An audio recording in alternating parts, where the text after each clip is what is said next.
Hello, everyone, and welcome back to My Summer with Superman, the podcast where we're talking everything Superman, and we've both seen Superman. We've seen Superman. I'm Jacob DeNoble, and with me, as always, it's me, Chris Haley, your podcast pal. Yeah, and we are two pals who've seen Superman. It's Boy, the whole reason for the season. It's the summer of Superman. We're really in it now. Yeah. Oh my gosh. Well, man. Okay. So I have not, obviously on the last episode, I got to talk a little bit about like what my first experience at the theater was. And obviously there's still so much more to talk about. And as much as the first time was great, the second time was, I think, possibly even better. Well, no, there's no possibly. It was even better for a number of reasons. But I want to hear about what you had going on there. Yeah, I am so excited to see it again.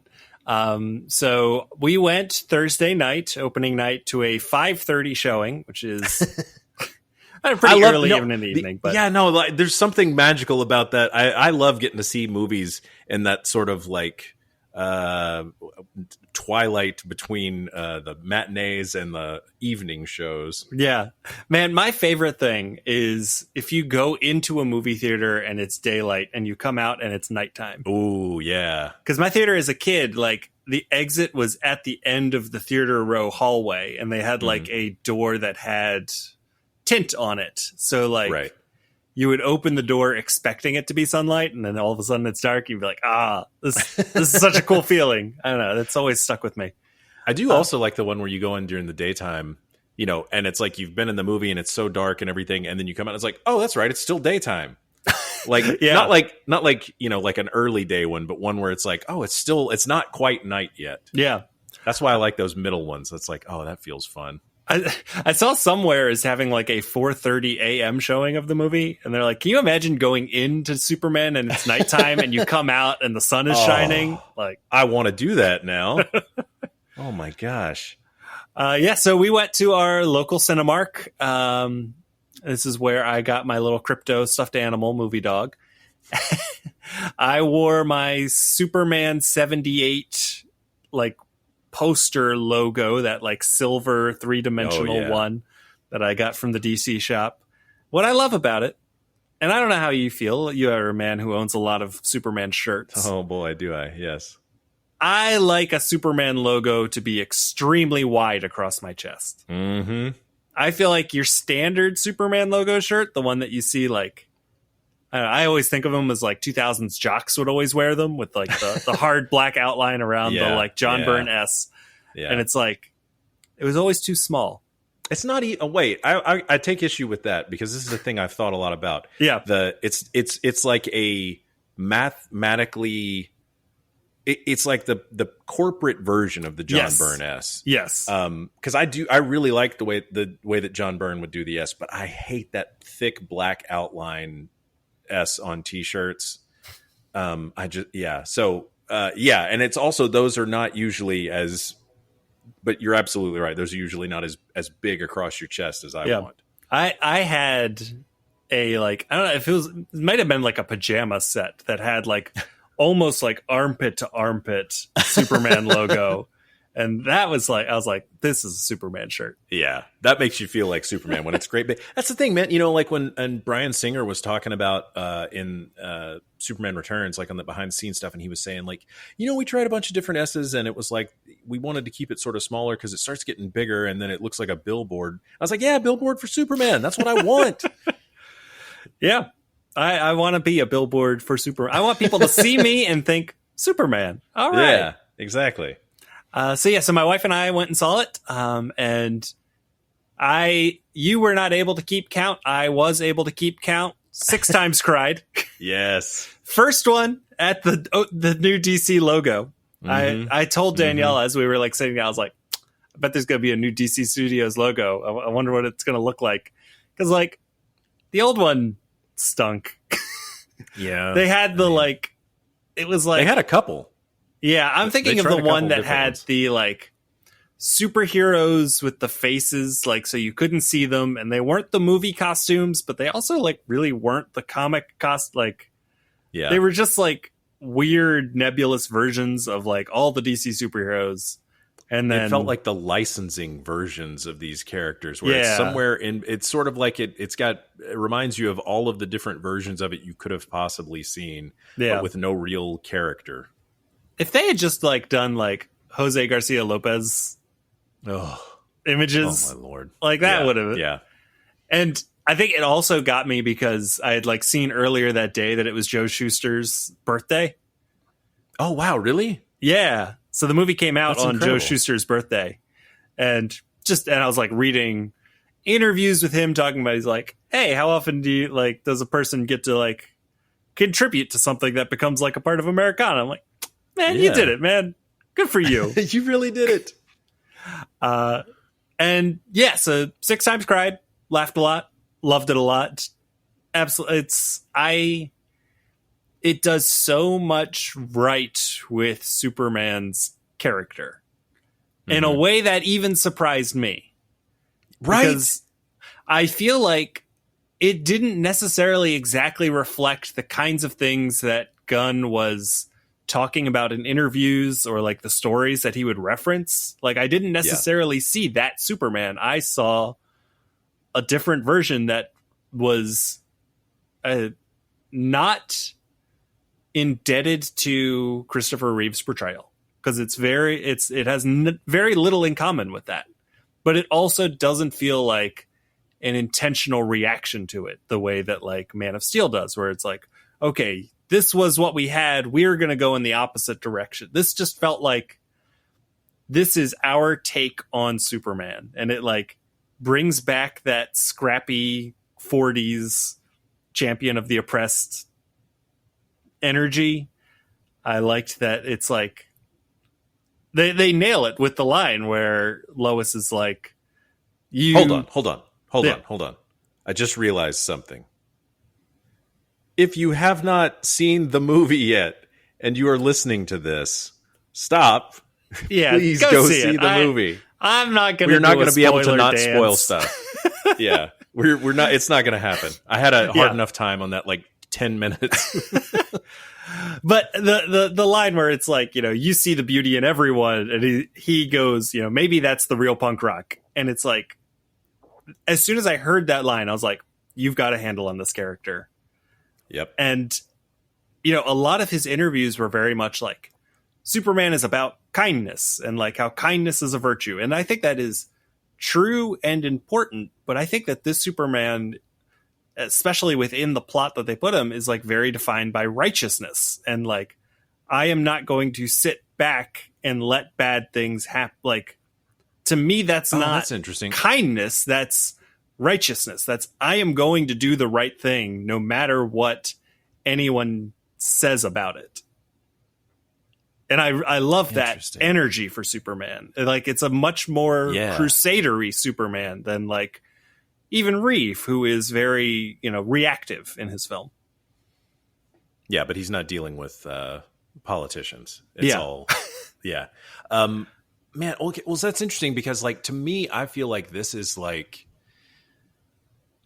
an incredible distillation.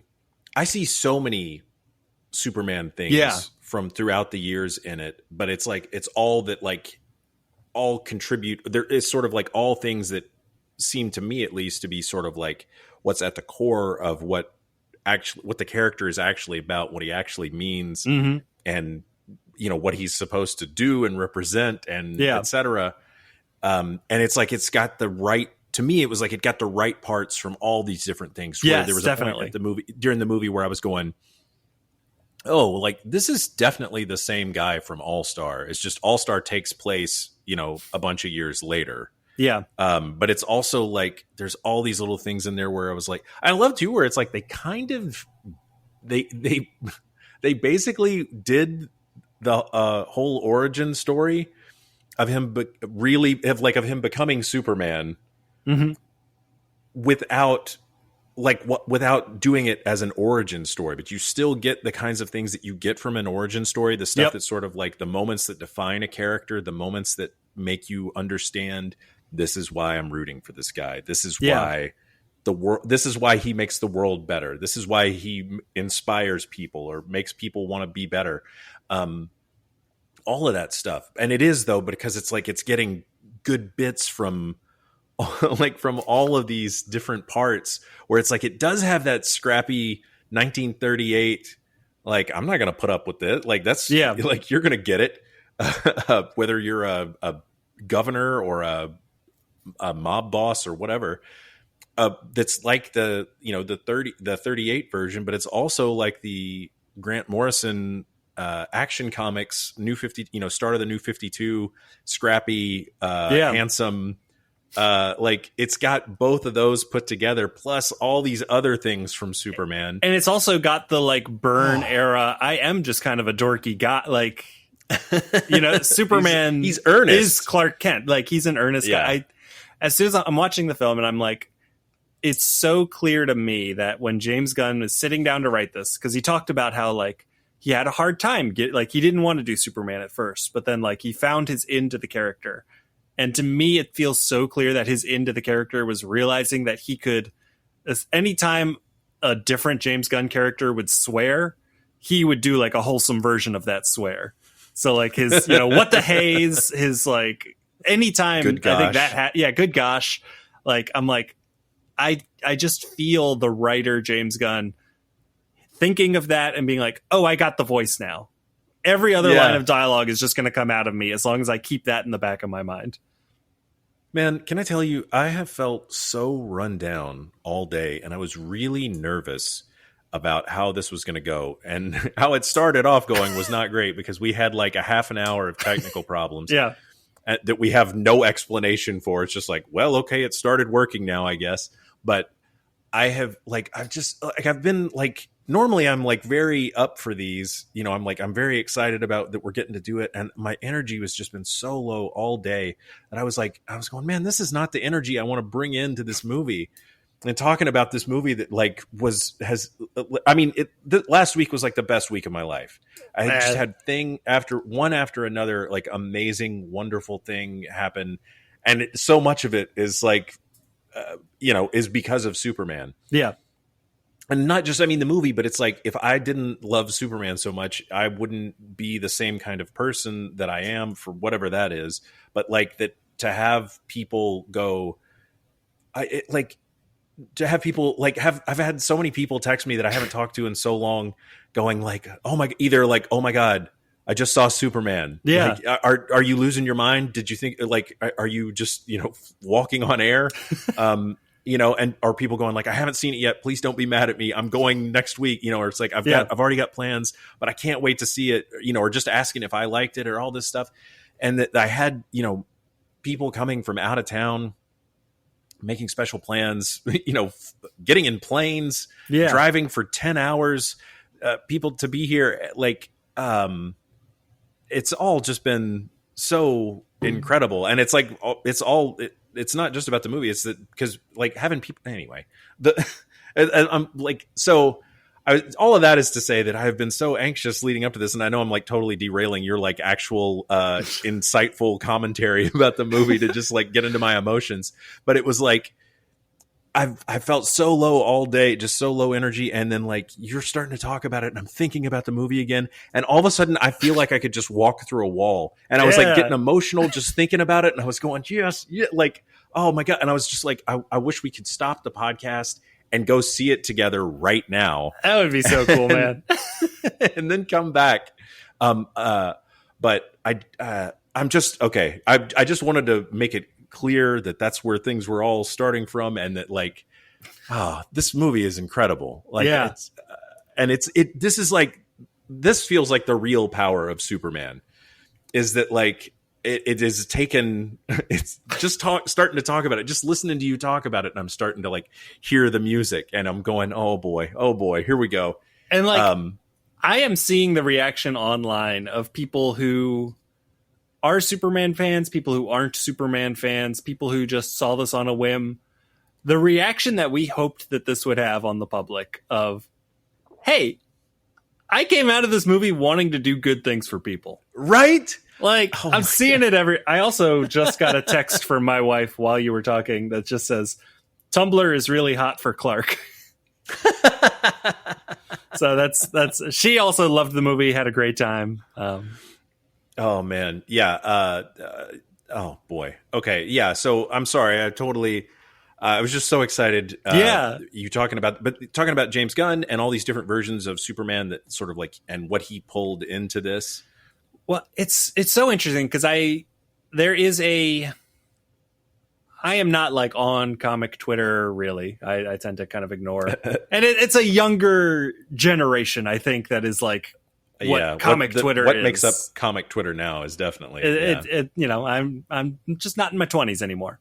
And there has been, I think, a pendulum swing away from post-crisis Superman to people like insisting, oh, the Kents have to be dead. Oh, like, I think just because John Byrne is such like a weirdo, people are understandably like turning against him, but then they kind of throw the baby out with the bathwater. And I've been thinking about this concept, and I think I want to write something about it, about how unlike so many superheroes, which have, and we may have talked about this on the podcast before, who have like a definitive take that you always have to harken back to.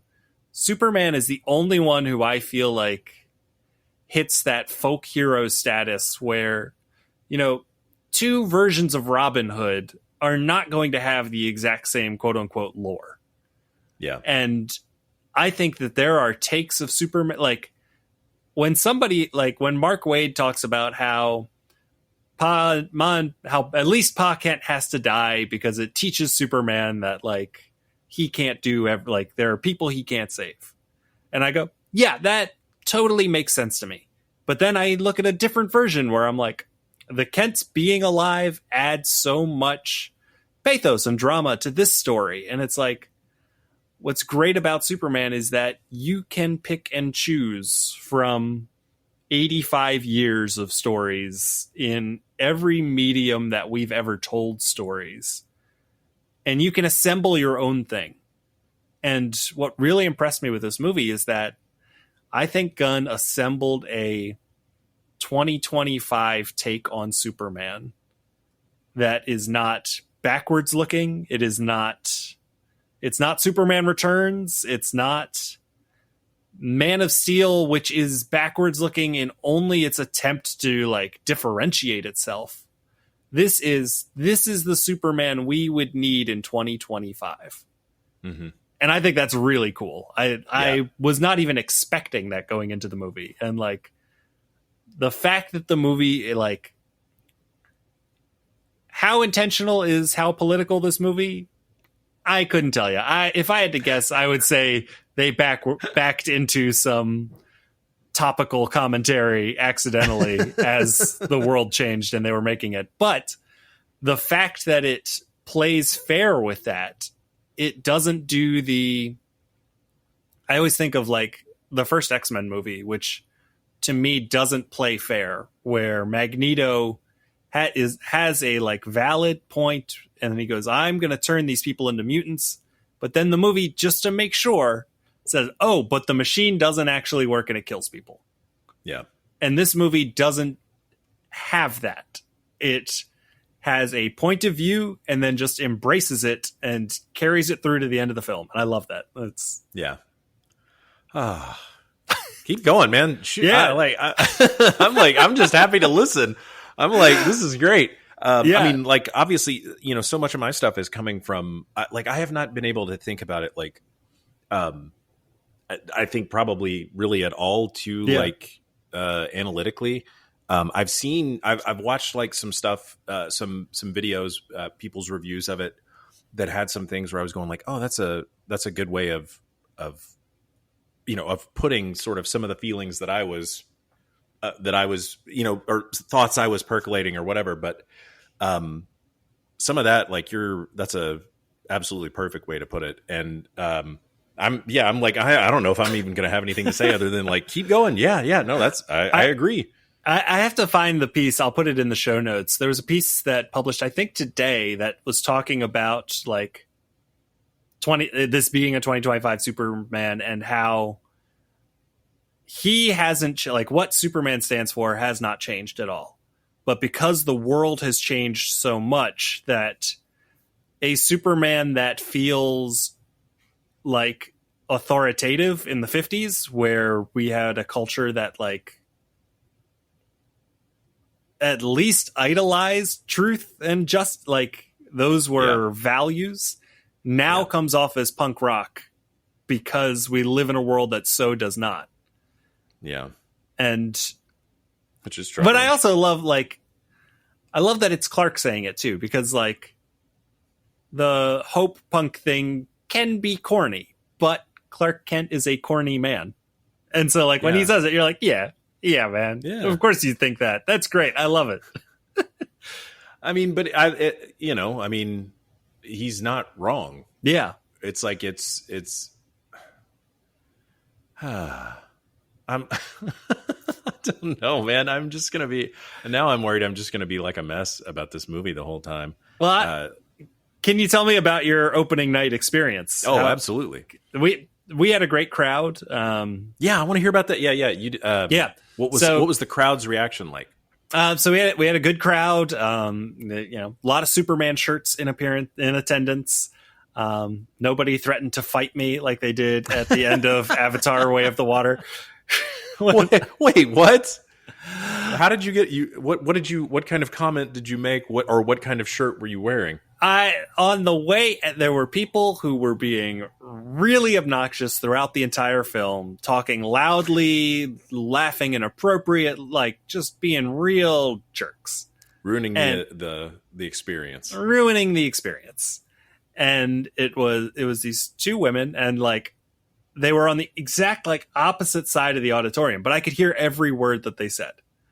And they were in my row. So like as we were leaving, I had to like pass them because they were still singing. I was like, hey, as I walked by, I was like, hey, next time you're at the movies, can you guys just keep it down a little? I was all the way at the end of the row, could hear every single word you said. And apparently a guy sitting behind them, I did not realize, was their dad. And I guess they were teens. I wasn't really paying any attention. I was just like, what? I just kind of threw out like, hey, next time, can you guys try and keep it down a little bit? As polite of a and he's like, don't you talk to my daughters that way. If you have a problem with them, you take it out with me. And then he's like, do you want to go outside? And I was like, absolutely not, sir. This is... how is saying, hey, could you guys be a little bit more polite of the people around you a thing that sounds like you're saying, and I want to fight someone over it? Yeah, I don't know, but that was my Avatar experience. Nobody was like that at Superman. We all had our nice Superman, in some cases Batman shirts. On the way out of the theater, there was a girl with a Green Lantern shirt, and I heard somebody else be like, hey, and she's like, gotta rep my guy, and she holds up an action figure of Guy Gardner. And I was like, great pun, and also glad that you're like extremely into Guy Gardner. Yes. Oh man, I love the very idea of just someone at the movies that is so into someone like Guy Gardner. It was great. So that was my experience. It wasn't like, because it was 5:30, it wasn't like a crazy opening night experience. Yeah, it's not like you're... And we weren't even in like the fanciest screen because they put in the D-box seats. So you haven't done it that way yet? I haven't done it that. I might, if I see it a third time. That's not the one you're taking your mom to? I'm taking my mom to it's not Dolby Vision. Something like Dolby Vision. It's the one with like the really like extreme blacks and contrast. Yeah, so we're going to that next week at a different theater. Not next week, tomorrow. So it'll be great. Both of the times I've seen it have been in IMAX, but I think the next one I want to try to do is the IMAX 3D. Yeah. I was surprised. I didn't really look into it going into it. So for Guardians 3, Gunn had done this, like, he was like, I like the shifting ratio between the, 2.35 to 1 into the like IMAX ratio that we've done for stuff. I want to just hard code that into the entire movie for any like 1.85 screen. So like Guardians 3 is constantly shifting aspect ratios. Yeah. I kind of thought he was going to do that with Superman just because it seemed like a thing that he liked to do, but I was surprised to find that it wasn't. It was just a 1.85 by This 1. seems like the kind of thing where that's something that you try on Guardians 3 and Yeah. not on the thing that's starting where you're trying to go like, let's just make sure this is the most like, it's also the way the fact that like we know that there is stuff that has been cut out of this that was filmed. Yeah.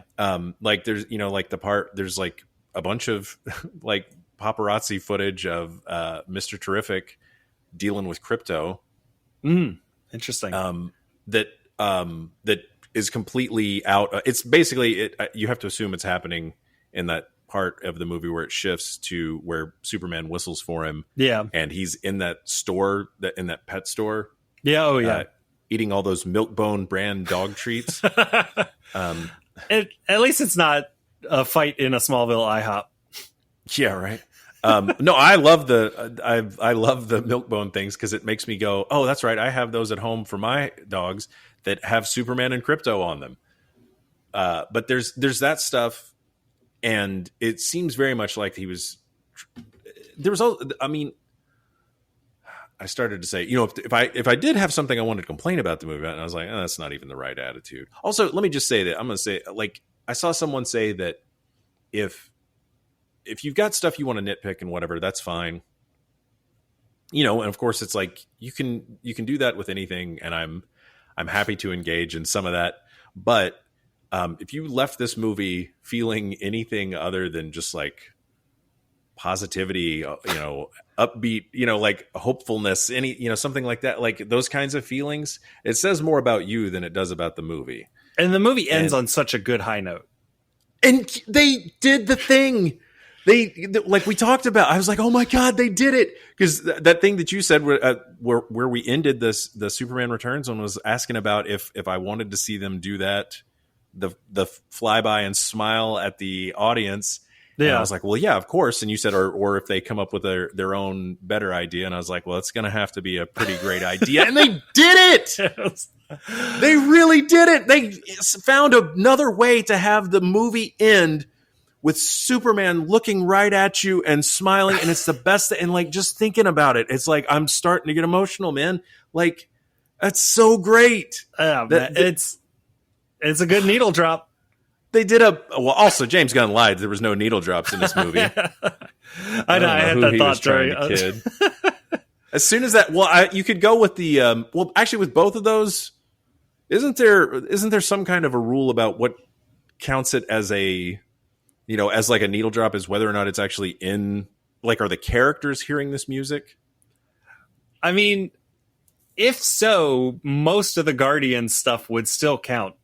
That's fine. Let's say it does, if that's the case. But I would say the two parts where there are like songs like that in the movie, it is set up that you are hearing these songs. The characters are also hearing this song. Yeah. So it's like, it's what they're listening to. It's not just what the movie is trying to make you feel.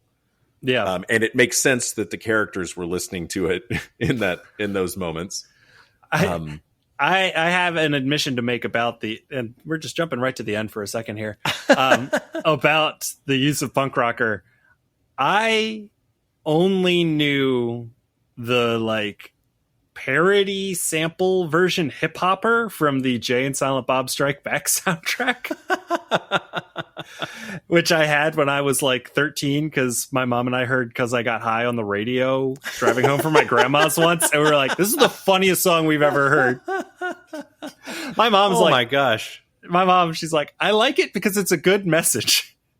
Because like all of these things go wrong for this man because he was high. I was like, yeah, sure. I see her point. But so the song starts and I'm like trying to place where I know it. And I'm like, I wonder if this is like a track from Romeo and Juliet that he's just like reusing. And then like all of a sudden it starts. I was like, oh, and I was like, hip hopper. And then they say punk rocker. And I was like, oh, this makes a lot more sense. Well, I will say that as far as I know, I had never even heard that song before. Yeah. Nor any other though I saw Jay and Silent Bob like Strike Back like a million times, so I can't believe if it's in there. And I had that soundtrack too, I'm pretty sure. So I'm like, but it did not sound familiar to me in the slightest. Yeah. But now I'm like hearing it 30, 40 times a day. And every time I'm just like filled with such good feelings. It's like every TikTok I see. Yeah. Right. Like, oh Oh, it's so good. There's also, man, I want to post it. There was this. You may have even sent it to me. It's like a little music video clip, basically, like a TikTok, but with Superman stuff. It's all just stuff from the movie. One of those like fan cams. Yes, it looks really slick, but it's to some like boy band song that I'm also not familiar with.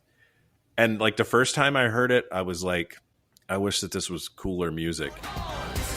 Now, having downloaded it and watched it over and over and over, getting hyped up for the movie, it's like now I've heard it so many times where I'm like, if I ever hear this song, I'm gonna like break out into like a Superman sweat or something. Like, is it the one that I sent you? That's like, this is the right time to get it right. Yes, yes. Oh my god, I love it. I love it. So I was good. watching it in line at Taco Bell today. It's just like, this is so great. And it's funny though, where it's like the power that like something you like, using a song that you wouldn't normally listen to in a situation, you know, paired up like that. The power of music and movies and movie magic and all that. Having them together, and now it's like I'm going, oh, I never. But this is another song now that is going to be like this, whatever that boy band song is like going to be forever associated with Superman in my mind now. Yeah. Did you ever watch Avengers: Earth's Mightiest Heroes? I did a little bit. That song at the beginning. Yeah, the song at the beginning where I feel like everybody had the same reaction. Where the first like 3 episodes, you're like, "This is the worst song I've ever heard in my life," Yep. and then like the 4th time you hear it, you're just like, "Always we will fight as one." Oh my gosh, I had forgotten all about that, and you were 100% right. That's, I mean, it's crazy. There's like, now we're just getting into like other, like, did you ever see that Iron Man Armored Adventures? I saw of it, but I was not a watcher. Okay, well, it's great. I think it's probably one of my favorite Iron Man things, even though it's like a weird Nickelodeon CGI. And he's a teen. He's a teen. Yeah. It's like, so it's doing like the, it, just so crazy to have that be your move after Iron Man with Robert Downey Jr. has come out, and they're like, oh, this is a huge hit. So let's capitalize on it by making a movie or making a TV show that's nothing like the movie. But the band Rooney does the theme song for it, and I like them. And I was like, okay, this song is, you know, it's weird hearing, and I was like, it doesn't really feel very, very much like Iron Man, like the kind of music. It's not AC/DC, you know. But then there you go. After a few episodes, suddenly it's like, well, I like this show, so now this song is the best. I'll say part of my experience, the drive to the theater, I was playing my songs about Superman Spotify playlist. Which I love the ones getting to be surprised by that now. It was a good energy. We listened to Pocket Full of Kryptonite, and I told my wife, I was like, look, if anything were to happen in this movie that's going to make me like pop, it's going to be if this song plays. So just keep your ears open. Yeah, just be ready for it. I love the Crab Joy song in the end credits, but could have been the Spin Doctors, is all I'm saying. Oh, man. Well, we can do that edit. We'll make one that's like the Jacob special that's just has that swapped out. It'd probably be pretty similar. Oh, but of course, they could always use that now for the possible spin-off TV show about Jimmy Olsen. God willing. They should just make a Daily Planet. That's what I kept saying. It was just like, Lois and Clark don't even have to be in it. They can always be busy doing other stuff. Yep. Can we also say, would you agree, like my take on this is that Perry definitely knows Clark is Superman. I can see that. And probably Jimmy also. Yeah. And just as like it's because it's been 3 years. It's been long enough where they're like, we just go with it. He's doing a lot of good. Don't bust him out on this. I could even see it being the kind of thing where he's sort of like everyone except for like Steve, basically, or maybe not Kat. I don't know. She seems like she's not really paying attention to people, but like that everyone is just kind of knows, and they're like, yeah, of course. But like we love you. You know, we want you to do good. I don't know. Just a random thought. Speaking of deleted scenes, I feel like there's almost certainly at least one Daily Planet deleted scene. Yes. Because Are you going to talk about Ron Troop? Well, yeah, Ron Troop was like what made me be like, because the characters are so perfectly drawn, but not like their characteristics are only to me noticeable if you know them. Like, Yeah. Well, okay, go ahead. I get like, I mean, they're clear in the film, and like I said, they're for me who knows these characters like the back of my head. I see them, I go, yeah, you're acting exactly right. But I feel like there's just like a scene where they like are just kind of existing, and like an audience gets to like, this is Steve Lombard's deal, this is Cat's deal. I feel like I know a lot of this movie is like in media res. We're going to skip over that kind of stuff, but like, yeah, that particularly, it felt like it was probably not plot essential, and they lifted it because, like you said, they invite Ron Troop at the end of the movie, and I'm like, who has not had a line? I'm like, you haven't had a line. I don't know if I've seen you in the film before. Like no, you see him earlier, and there's like some stuff, but there is definitely. I just read a thing, like an interview with that guy today, who was talking about this scene that did get cut out.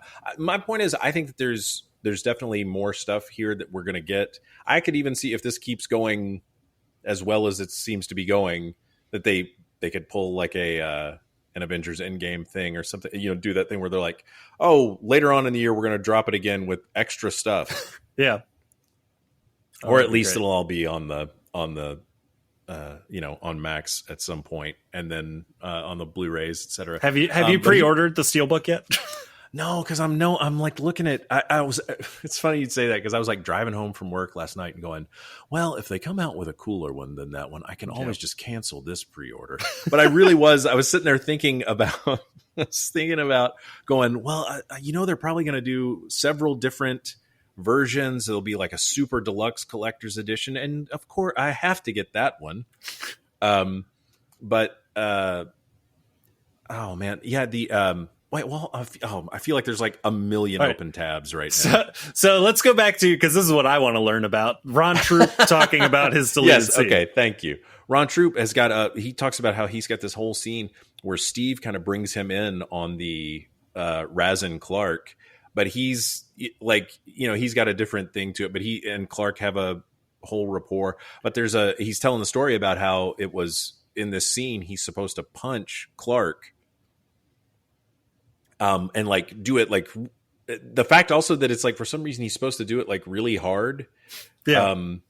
Makes also, I think, kind of put that into my brain, the idea of like, who knows who really knows he's Superman, but the actor was talking about how he's like, this is the first thing we're doing. It's like his first thing he was shooting on the movie. Yeah. And he's like, I am not going to get fired for punching Superman on the first day.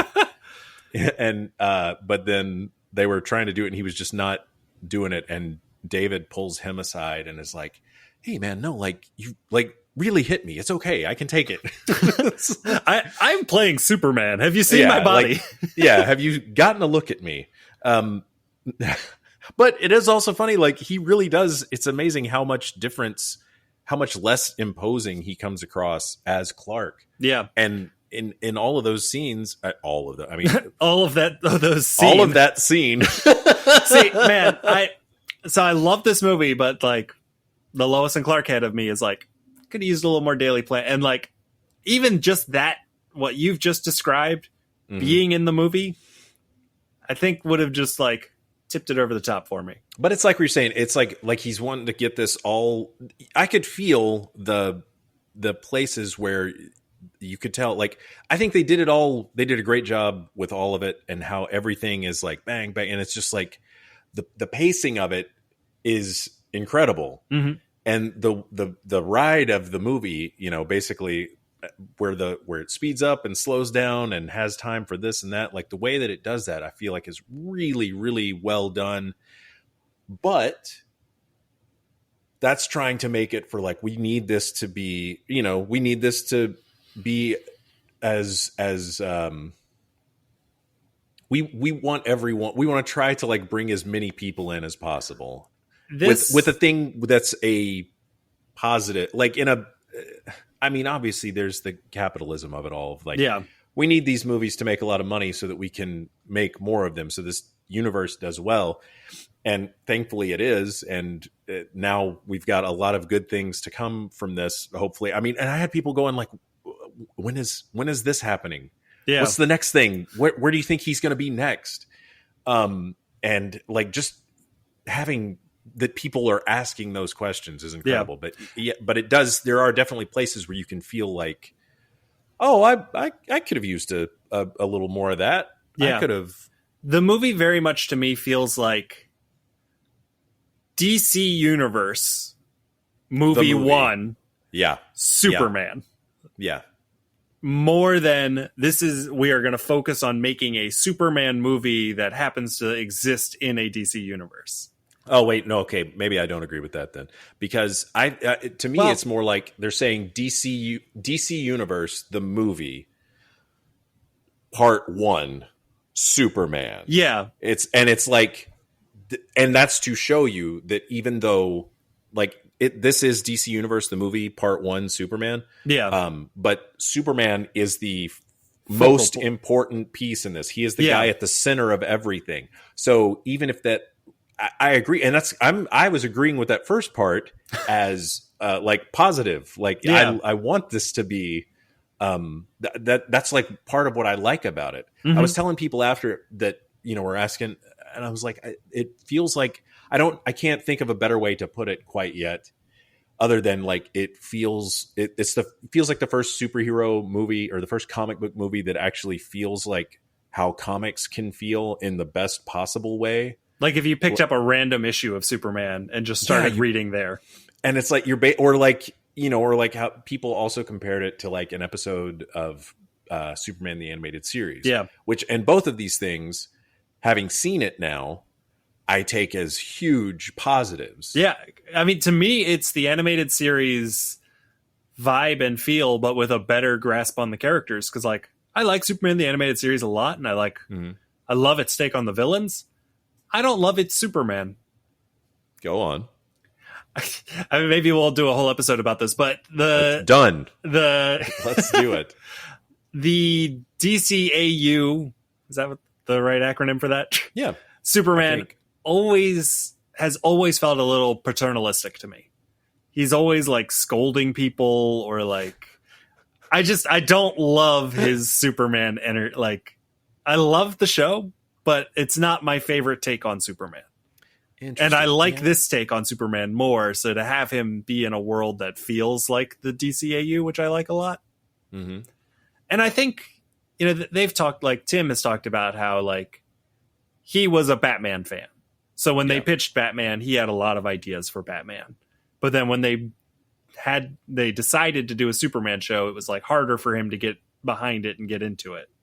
Yeah. And I feel like you could it's just an element of that. Was brought to you just for Jordan Gibson, who is going to be he's either going to be so excited to hear this part or going to be so angry that he's not getting to tell us with absolute certainty what everyone thinks in this situation. Yeah. I feel like he's got he's just done enough research.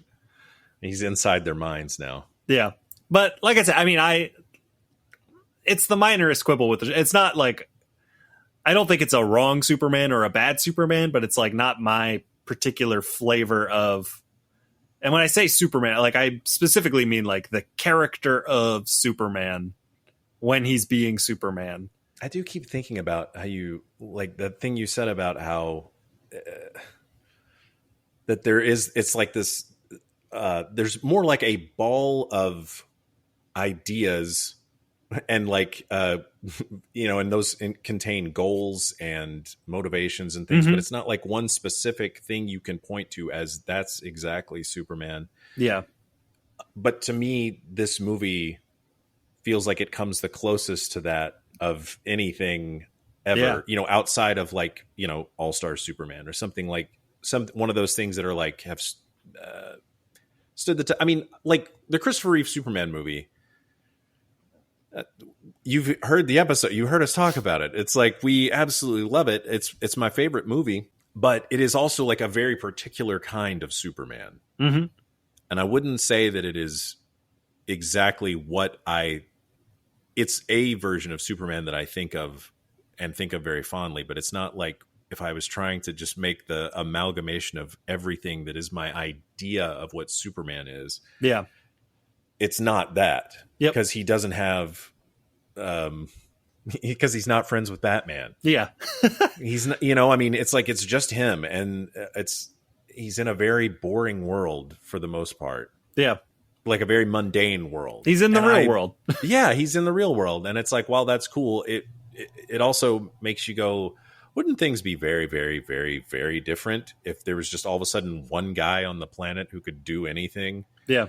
And he gets to do so little in those movies. And to me, Superman has done all kinds of things. He's done everything. Yeah. He's gone back in time. You know, he's fought a dinosaur. He's been to space.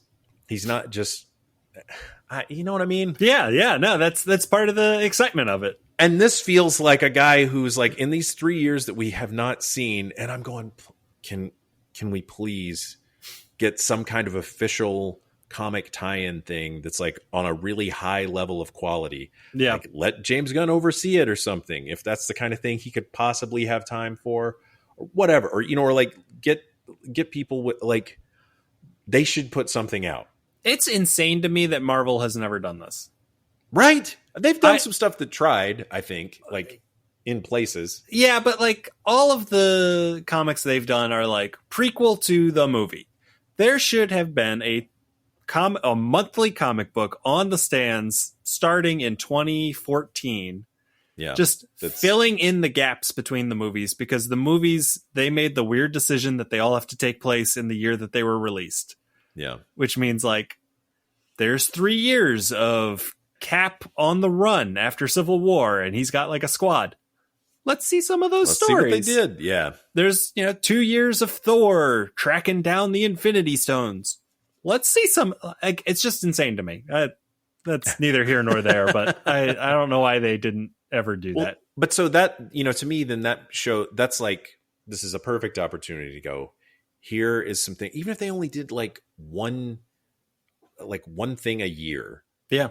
Just be some little adventure that we hadn't got to see. And it's like, we probably won't. Or maybe a cool thing could be is like, what if something from the movies, instead of just referencing or making some kind of nod to something from one of our TV shows, what if it was something directly from a comic that is currently happening, or, is about to happen, or whatever, or some tied in kind of thing that makes people go, well, I want to learn more about that.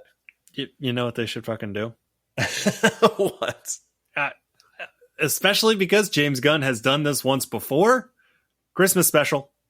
Oh my God! Yes, a Superman Christmas special. Are you kidding me? Throw it on Max. Christmas special. Come on, perfect. give it to me. What are we doing? Steve Lombard learns the meaning of Christmas. You can't tell me you can't get Beck Bennett for a 30-minute Christmas special direct to Max. Oh, that would be so great. I mean, we don't. For all we know, he's already got this planned. I hope so. The guy clearly he likes his likes his holiday special. So we haven't talked about your movie night experience. How was seeing it opening night? Oh man, so even more people. And it was people going to like, there was just multiple showings all on a bunch of different ways to see it, different screens. And so a lot of people in outfits and Superman stuff, which was great. A lot of people, so many more people, like just these two trips to the movie theater, like talk to more strangers than I have in like every other time I've ever been to the movie combined. Yeah. And people like, not like I was just going out of my way to talk to people. It was like people coming up and wanting to talk. Yeah. We're going like, oh, where did you get that? Or cause I showed you my outfit. Yeah.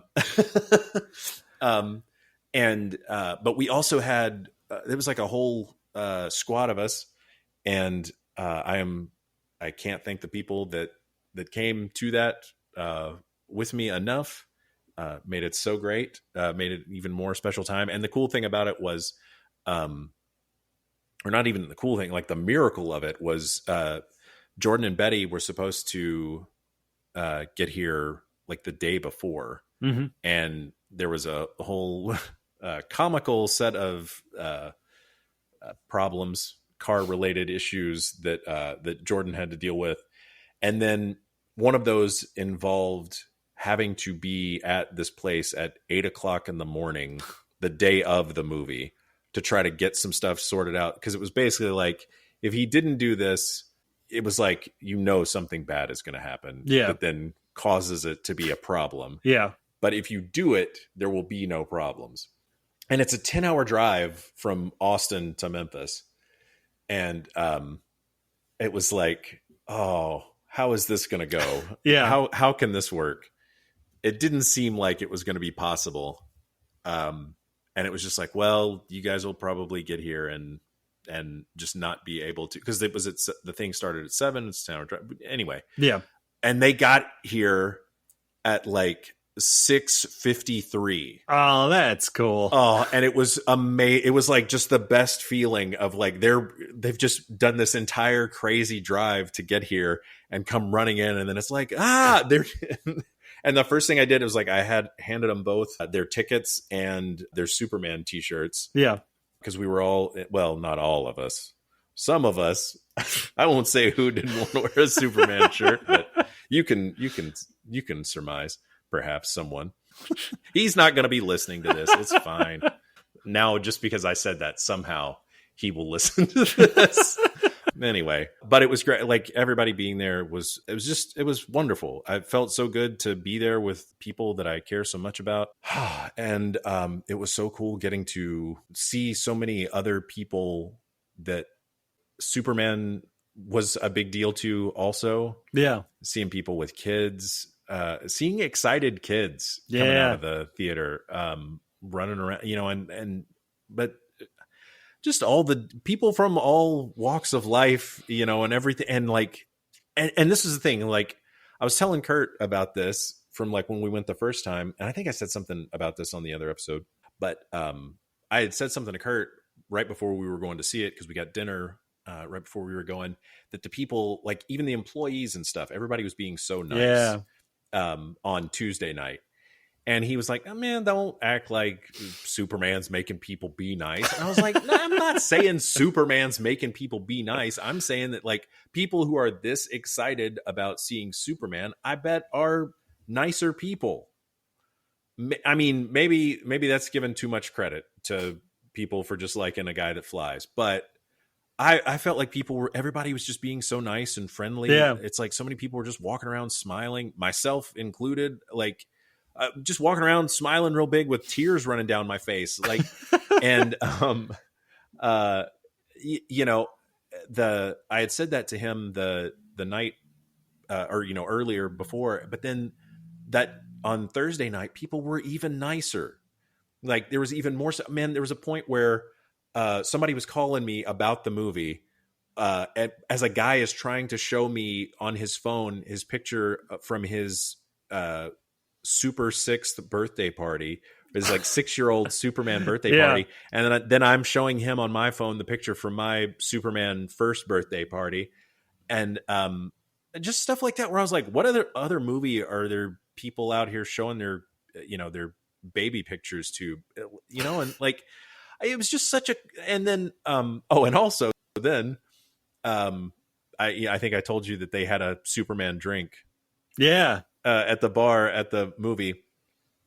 And then I found out they had a whole cocktail list of, like movie based drinks. And I've got a picture of the menu to send you just because I want you to see it. Yeah. I don't care if these listeners ever see it, but I need you to see it. But I ended up getting the Jaws drink. Ooh. And Vanessa got the Superman drink.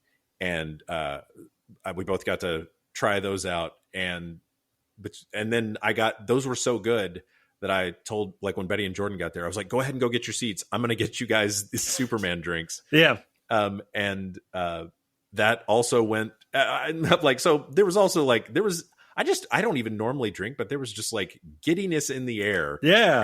And I don't know. And that's just like, not only was it like such a great experience, just as the movie. But also I was just like, I don't normally have fun like this at the movies, where it's like, because then after the movie, we all just like kind of went and hung out in the lounge, and as more people are like coming out of showings of Superman and people are talking about it, and the bartender was like, just kept like hollering across to our group about it, and going like, did you guys like the part where and it was great. And it's like, especially because we're like then a whole group of people all in the Superman shirts, so it's like anybody else that came in that was also in Superman stuff or had just got out of Superman, they were like wanting to say stuff, and we got to take pictures and everything. And it was even better than the first time, not just because of like all of this cool stuff, but also it was, and I think I said something about this on the other episode, but I did get to watch it like where there was no worry in my mind. I got to just go in, with my heart wide open right from the jump, to be like, this is going to be great. This is it. They did it. Yeah. And, oh man, I cannot wait to go see it again. I'm dying to go see it again, dude. Do you have tickets yet? Or are you? No, because I've got stuff keeps happening. Yeah. Like, also, just for in case there are any wrestling listeners out there, AEW All In being Saturday, also contributed to this being such a great week of my life. Did Superman show up? He did. He didn't show, but there was one part where you could see there was like some parts in some of the video packages where it's like there were several times Superman did make an appearance because he was on the big LED board thing, around the ring. So we got to see several times in the middle of my big wrestling show. I also got to still see Superman, and it's just such a great feeling. I turned the Roku on the other day, and for no reason, by the word search now, it just has the Superman S. And I was like, what is this? Whatever it is, I've never been happier. Like, just that Superman is just, what's a good way to say infecting?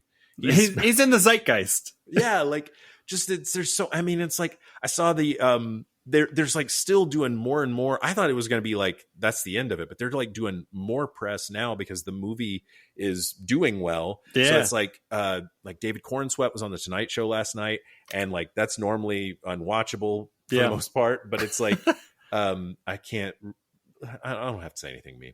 I don't care for Jimmy Fallon. Yeah. But like, he was on there, and I was going like, well, even this is fun. And then there was like the David Cornsweet and Nicholas Hoult did the Vanity Fair lie detector interview. Yeah, I saw that. And oh my God, it was so great.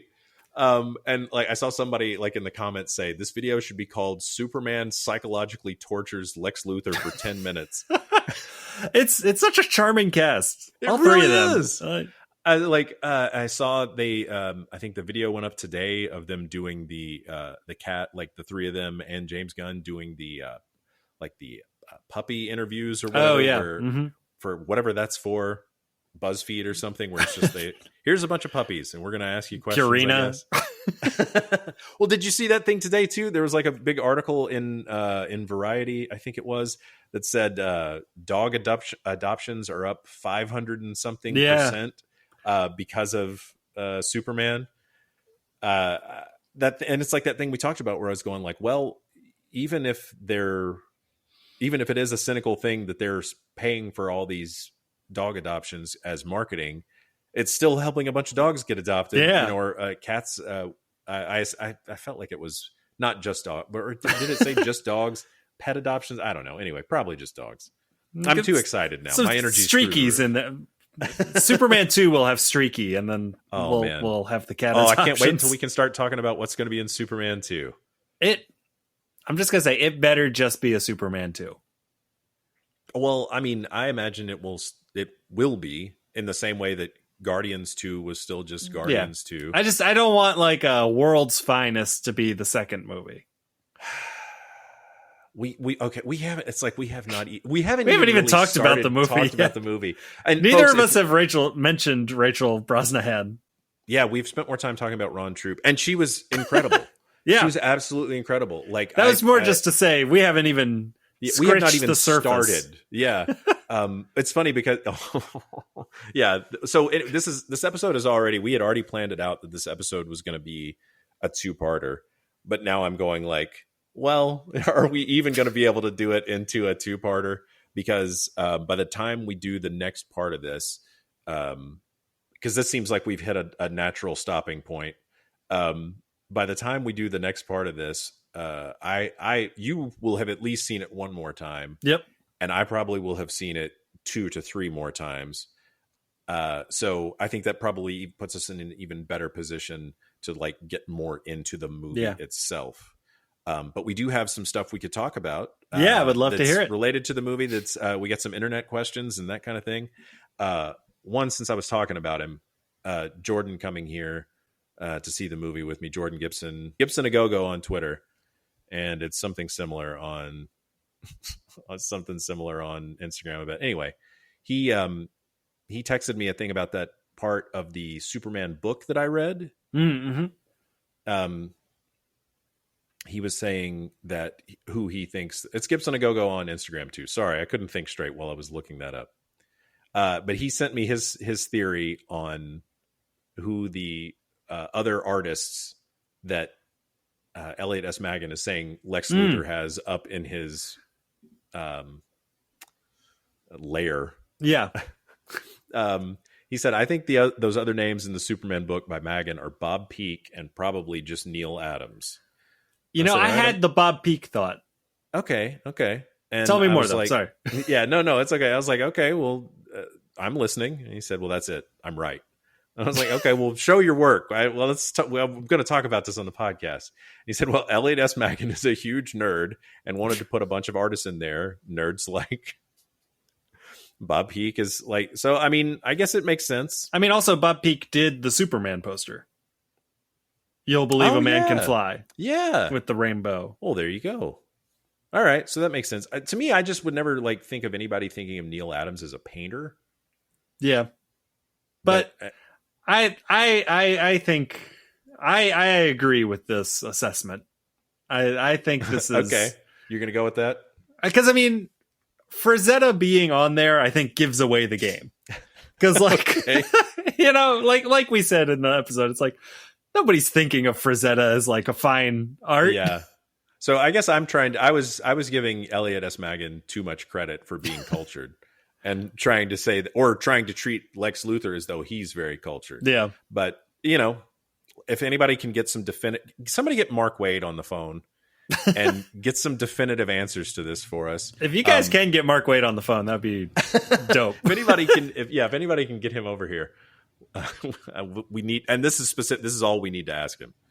Yeah. All right, Mark, get out of here. We don't want any more Superman opinions. Imagine chicken Mark Waid. Shut up, old man. Shut up. We heard enough out of you, smart guy.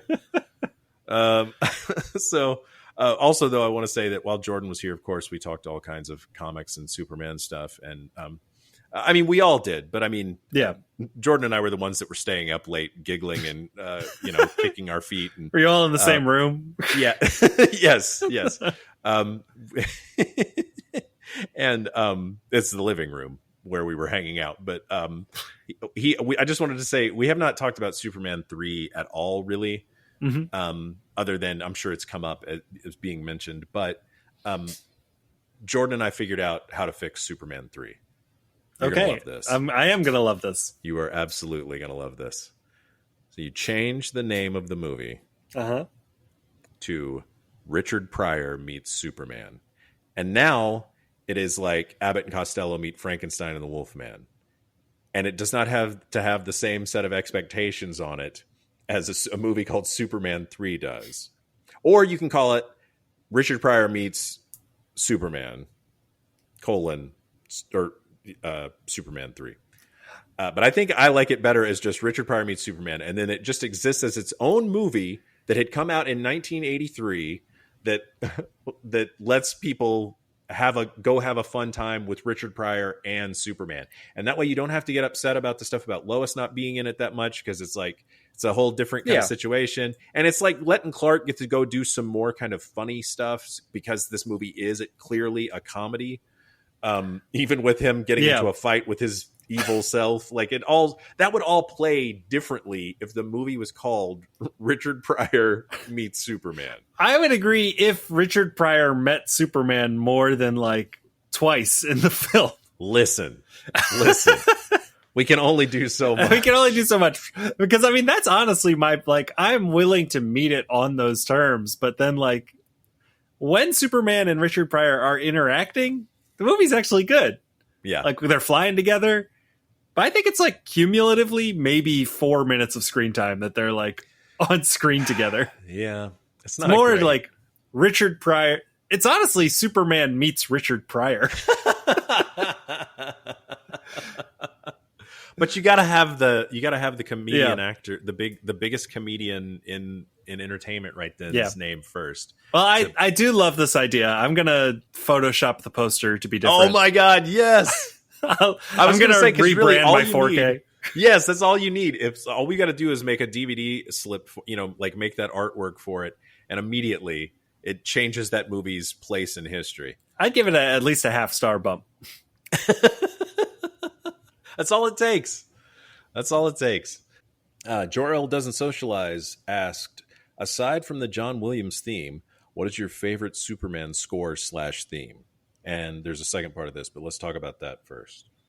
Or we can go ahead. The question is also, what did you think of the score from the new Superman movie? I'll take that part first and say, I absolutely loved it. I have been listening to it, like walking the dogs at night since then. And it's just like, oh, it's great. It makes me feel like it's the closest thing I can get to watching the movie because I'm just listening to that and trying to imagine exactly what was happening. It's like it was back in the 70s. I will have to take this part after I see it a second time. Okay. I was not like floored by it during my first watch. Oh man. Okay. But there was a lot going on.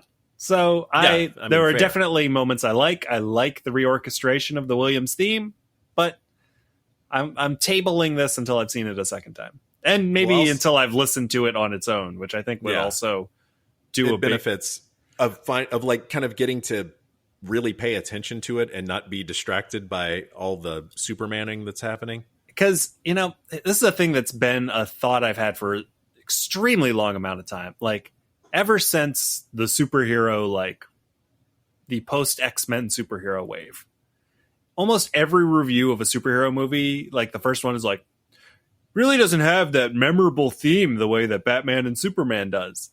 And I think part of it is, we're just not used to taking in new themes and like hearing them as being iconic until like years later. People didn't like the Avengers theme until they started bringing it back a bunch of times, and you're like, actually, this is good. I've always been this music. A fan. I don't normally, that doesn't do much for me normally. When it's associated with a thing I like over and over, I start to like it more. And I think also part of it is we don't have really long opening credits sequences where you have nothing to do but just listen to the music and like get attuned to it. Because I think that's what primes you to like hearing that theme when it plays again for the first time with him, is listening to Superman. That whole big long opening credits of Superman, you're just getting blasted with how great that song is. And then the first time he does something as Superman where you hear it again, suddenly it's like, I know this. This means Superman. So I have sent you a couple of clips of my daughter, who just turned 2 this weekend, is like Superman mania right now. What does Superman do? Fly. That's right. Like, we don't even watch TV, so she hasn't seen Superman move ever. But like she sees my books that I have out. I've been reading so much Superman, and like every time she sees that one that what's that one that you guys were looking at? The DC Finest collection of Kryptonite Nevermore. Yes, the 70s run. But yeah, so she's flipping through the pages and just going Superman, like she really hits the soup. Yeah, and so like anytime she sees it. But she's really been wanting to listen to the Williams score on vinyl, because I have the vinyl and I was like playing it for her. And because the first couple of times we listened to it, that like Richard Donner says, when the score says Superman, I would say Superman and kind of like throw her up in the air. But then we're listening to the score, like it's a 2 record set. Sometimes she wants to listen to the third, like sides 3 and 4. I'm like, yeah, sure. And during that, it's like adventure music, but occasionally it'll do the ba-da-dum, and she'll go like anytime it plays the Superman like 3-note like leitmotif, she'll stop whatever she's doing and be like, Superman. I'm like, yeah. Oh my God, this is the best. It's so cool.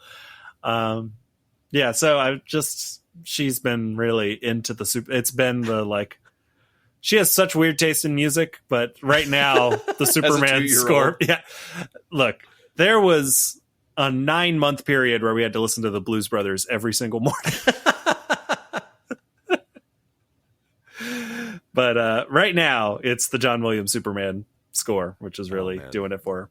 That is so great. Oh, and then while she was reading it, I asked her, what does Superman say? And she goes, up, up, away. And I was like, man, you're so cool. This is so cool.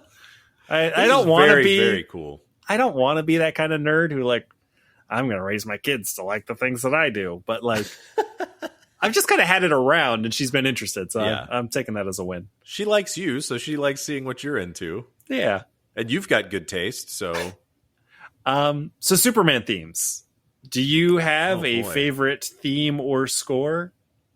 I mean, the John Williams it's so, I mean, it's also like all the little bits of stuff you get throughout it that, kind of weave some of those main things back in every time you get to play with the little bits of, can you read my mind? And yes. Oh boy, it's all just wonderful. But, I love the theme to, Superman the Animated Series. It's great. Out of all the themes, you can sing the word Superman to that the most. A lot. It's like it's on our podcast website, but I have lyrics to that song that I sing every time I watch the show. They're wonderful. Wonderful lyrics.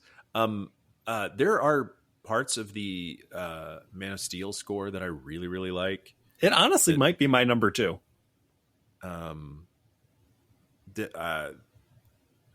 I mean, there's, like I said, there's parts we like in the Superman Returns episode. There's parts of the Superman Returns score where they're still just doing they're doing a bunch of the Williams stuff, but the way they're just fiddling with it a little bit.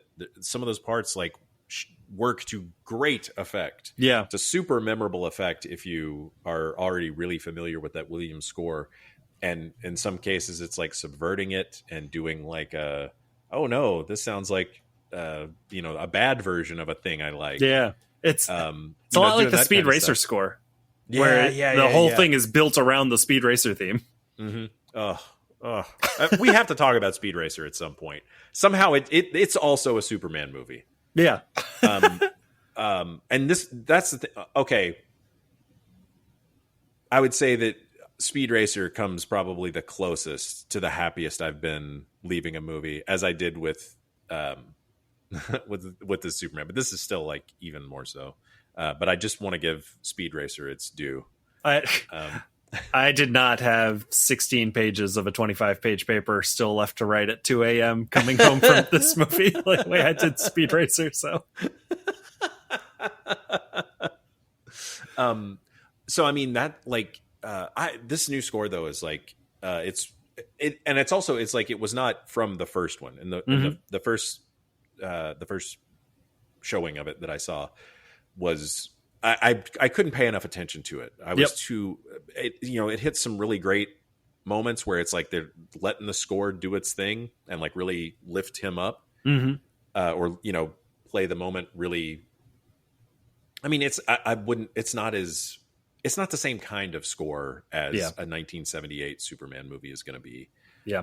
And it's also certainly not the same kind of score that the 2013 one was, but having listened to it more, having seen the movie again to see where some of the things play out and like get more familiar with like, oh, this is like the Lex music. Yeah. Oh, this is, like the stuff, this is the Justice Gang music. Hearing some of that stuff, but also like just all the different ways it plays with what we know of the Superman, what we recognize from the Superman theme. Yeah. All the places where it did interesting stuff with that were, and having now listened to it by itself several times, it's like each new time I'm like, oh man, this really is giving me the Williams tingles. All right, I'm going to listen to this tomorrow while I'm at work. Okay, yeah. It's good, man. And it's funny because it just walks you through the movie. It's, it's very just like now that, and you're going, I remember how it felt in this part. Even if you don't remember the music, yeah, you get a good feel for the vibe. And it's like, yeah, okay. Oh man. Yeah. And as soon as we get done with this, I'm going back to listening to it. Do we have other questions? Oh shoot. You know what? Let's save that. I think we're good. Okay. Oh wait, but I will say, with Betty and Jordan and I took a picture of with the Superman sign that got reposted to the Superman, not the Superman account, Superman's account, for a day on Instagram, and boy, that was a fun thing to see. Wait, what is what is the distinction here? Oh, I'm joking. I'm saying that it's actually Superman's Instagram account, yes, and not the DC Comics owned corporate account for the character of Superman. Gotcha. I don't know if she's still a friend of mine from college used to do DC's Instagram presence. Oh wow. We don't talk though, so. Oh, I'm name dropping someone who I haven't talked to in probably 15 years, but whatever. Well, I mean, if it's somehow a cosmic coincidence that she's the person that's still doing it, and then that somehow this all tied back to it, well, that's great too. But yeah, we'll do that other stuff. But man, holy moly, what a great time! Yeah, I can't wait to see it again tomorrow. I know already that like while I'm driving my mom there, I'm gonna have to be like, this is the first one. You haven't missed anything. You didn't miss anything. There's nothing you need to know going in, because Yeah. I can tell that she'd be like. My mom also has weirdly specific takes on what she thinks Superman should look like. Oh, okay. And I don't know what it's based on, because she's like, Christopher Reeve doesn't look like Superman. Wow. It has always been her take. But she's like, Brandon Routh looks the most like Superman out of anyone I've ever seen. And I'm like, a guy who was hired first for of all, they like look a lot Reeve. I know.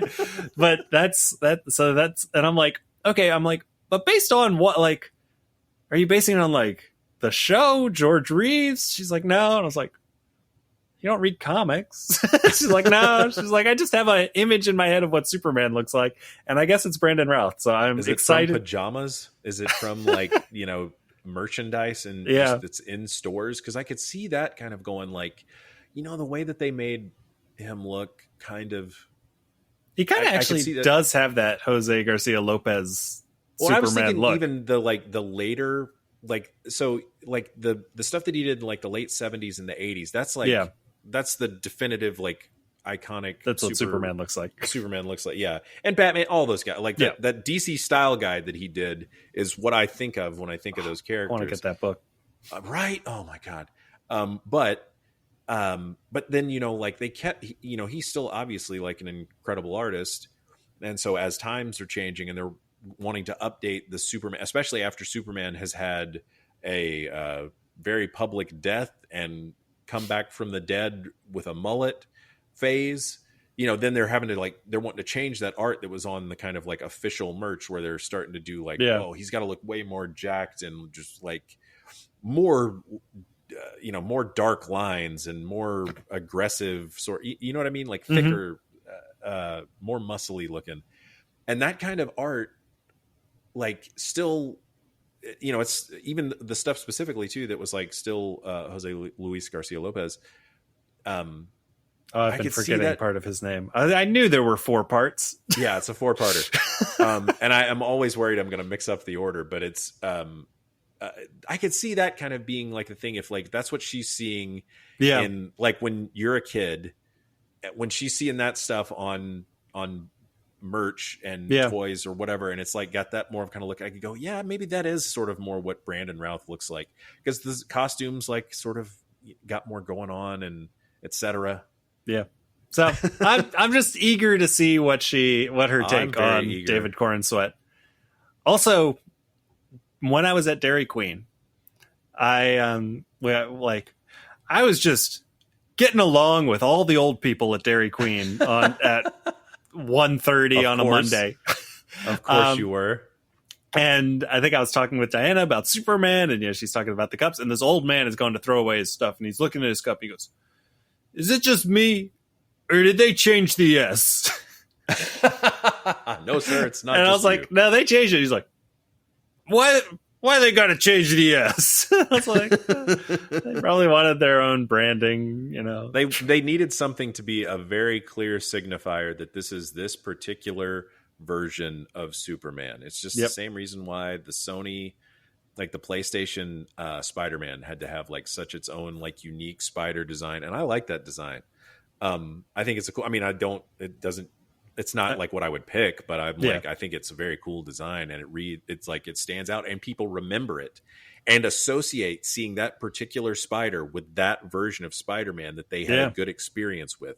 So this movie, as much as I would have loved, I've seen a number of Photoshops now where they put like the classic S or like the Christopher Reeve S on him in, just shots. And it looks very cool, but I don't like the practicality, the reality of like what purpose this serves to very clearly delineate this thing as this particular thing. So it's like, if you love this, and you see that, you go, okay, this is not the other stuff that I'm maybe not as familiar with. This is the thing that I know I really like. And that's branding. That's smart, because it's like, especially now as it's like, as people are responding so well to this movie, it's like, I think you're probably, I always thought that they were going to do a thing where it's like by the end of the movie, he gets a second suit and it looks more like classic Superman and it's more like the classic S or something. And now I'm going like, they don't have to do that. Yeah. It's fine. I like the S a lot. I'd like a wider collar, but other than that, I'm sure there'll be some little tweaks, but also I would like, it would be amazing to me if this was the one superhero movie where they were like, no, Superman looks like Superman. He doesn't have a different costume every movie. He just consistently looks like Superman. And I know they usually have to do that stuff to like make new toys and stuff to sell and yada, yada, yada. But I'm like, this would be the one where I would just go, hey, you can change Batman every movie. You can change other Green Lanterns can look different every movie. Every Green Lantern can have a different cool costume. But I'm like, maybe just have you can maybe tweak it a little bit, but I really just do not think that they should change it every time. Anyway, so I like the costume, I think is my point. But yeah, well, I'm so glad that we finally seen it. I'm so glad we liked it. Yes. Like I said, I was so worried going in that like the back half of this podcast was just going to be really uncomfortable. Yeah, going to be a real slog. But yeah, let me know when you're going to see it. And all right, we'll do. Everyone, thank you so much for listening. Follow us on social media things at Jacob_DeNoble. Yep. Denoble.com. Correct. mysummerwithsuperman.com/podcast. I am at the Chris Haley on things. Goodness. This is the best. Yeah. I'm so glad we're getting to do this, man. I'm so happy to do this. Thank you, people, for listening. If you've got questions, leave us, do a 5-star review for us. Why not? Yeah. Do some of those, maybe. Tell some folks. I'm watching the number count go up. It's great. Oh, okay. Well, there you go. And I want to say then thank you to Vanessa, who in so many times in the last week when we have been out and around people talking to me about Superman. Yeah. She's the one that remembers to go, hey, he's got a Superman podcast you should listen to. And then they go, you do? Or they're like, excited. Like, and there was strangers that we were meeting and like sitting there and going like, is this the one? And man, that's awesome. This looks cool. Yeah. And watching them follow it. Like now, if they'll ever listen, who knows? But it's just exciting seeing people being excited. There was actually, well, we'll talk about that on the next one. There was like a really nice comment somebody left about the show and like how it's helping them through a hard time, and that's the best. That's what it's all about, man. Yeah, it's how Superman. Superman. All right. Well, until next time, folks. Look up in the sky.